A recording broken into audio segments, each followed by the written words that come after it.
Kapag may malalim tayong problema, kapag sobrang hirap na ng ating mga pagsubok, minsan naiisip natin na katapusan na ng ating buhay.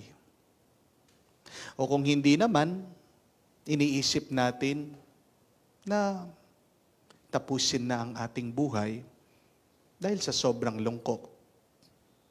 But whenever you find yourself thinking that our problem is the end of our life, whenever you find yourself desiring to end your life, please remember this, my dear friends, that painful endings can be new beginnings.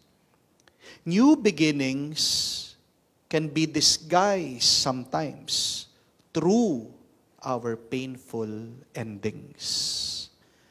Tandaan niyo po yan, kung man may mahirap at mabigat kang pinagdadaanan ngayon. Nagkahiwalay man kayo ng asawa mo, nalugi ka man sa business mo, na-deny ka na naman sa visa mo, nalaman mo may cancer ka, bumagsak ka man sa board exam, namatayan ka ng minamahal mo, mga kapatid, may mabuting balita pa rin. Para sa mga nabibigo, para sa mga nalulungkot, para sa mga nawawalan ng pag-asa. Tandaan nyo, ang bagong umpisa ay nakatago sa masakit at mahirap na katapusan. Painful endings can become beautiful beginnings. Yan po ang ating narinig sa ating nabasang ebanghelyo. Nalaman ni Jesus na pinaslang ang kanyang pinsan, si San Juan Bautista. Kahit na masakit ito para sa ating Panginoon, dahil itong propeta, siyang naghanda ng daan, siyang nag-umpisa para sa misyon ni Jesus. Oo, natapos man ang pagbibinyag ni San Juan, pero nag-umpisa na ang pagbibinyag ng ating Panginoong Jesucristo sa pamamagitan ng apoy at ng banal na Espiritu. Natapos man ang pagpapahayag ni Juan, pero nag-umpisa ang pangangaral ng ating Panginoong Jesucristo tungkol sa kaharian. Natapos man ang paggigising ni San Juan sa kalooban ng mga Hudyo, dito nag-umpisa ang ating Panginoon, pinapagaling niya ang mga may sakit sa lahat ng kanilang mga karamdaman. Minsan, kailangan may magtapos para lang merong mag-umpisa. At ang mabuting balita, hindi hahayaan ng Diyos na matapos ang kwento ng tao sa lungkot, sa sakit, sa hirap, at sa kabiguan. God will always continue the story until it reaches its happy ending. Believe that. Kaya nga po, kung babasahin nyo pa ang mga ibang kwento sa Biblia, makikita nyo si Joseph the Dreamer nakulong.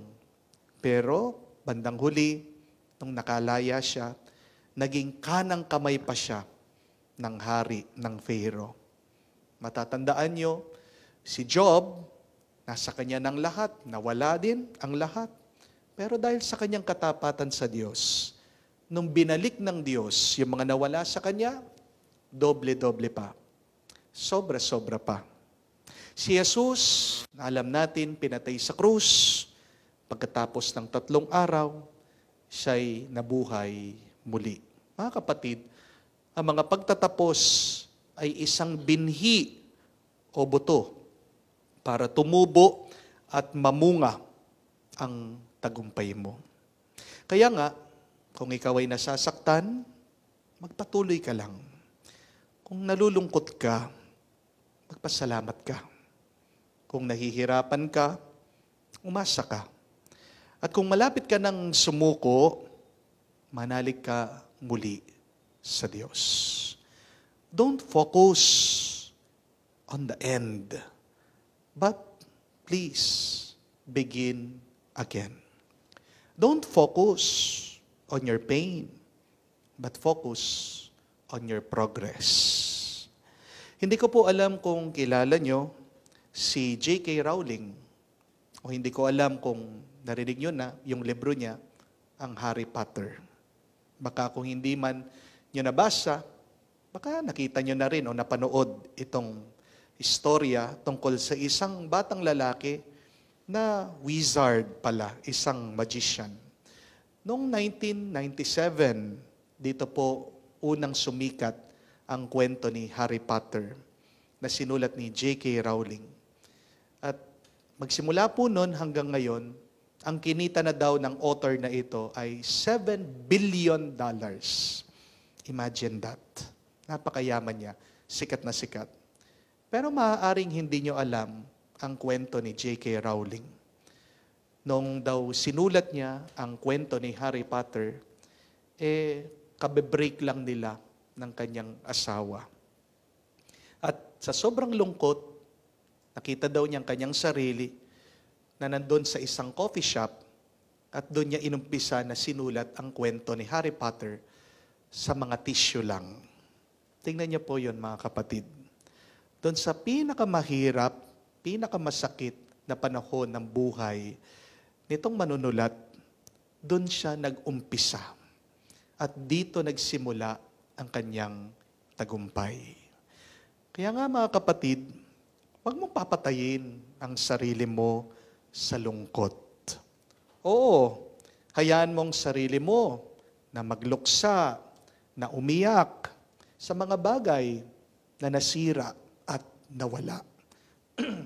Sa mga bagay na nasira at nawala. Pero, sana naman, piliin mo pa rin maging masaya pagkatapos mong umiyak. Nagpasalamat ka at umasa ka dahil pagkatapos ng anuman pagkasira ng iyong pagkatao, ay meron pa rin naman pagpapalakas at pagbubuo galing sa Diyos.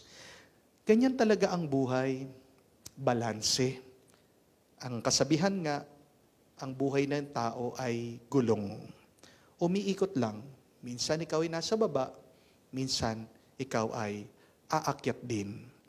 May katapusan, may umpisa. May lungkot, may saya. May kabiguhan, meron din tagumpay. Basta't tandaan mo, kapatid, kung man nakikita mong iyong sarili na nahulog sa isang malalim na hukay sa iyong buhay, sige, umiyak ka na ng umiyak. Ubusin mo na ang iyong luha. Pero pagkatapos, kung nasaan ka man nahulog, kung saan ka man nadapa, diyan mo itayo ang pundasyon ng iyong mga pangarap at ng panaginip ng Diyos para sa iyo. Kapatid, kaya mong mag-umpisa muli. Bakit?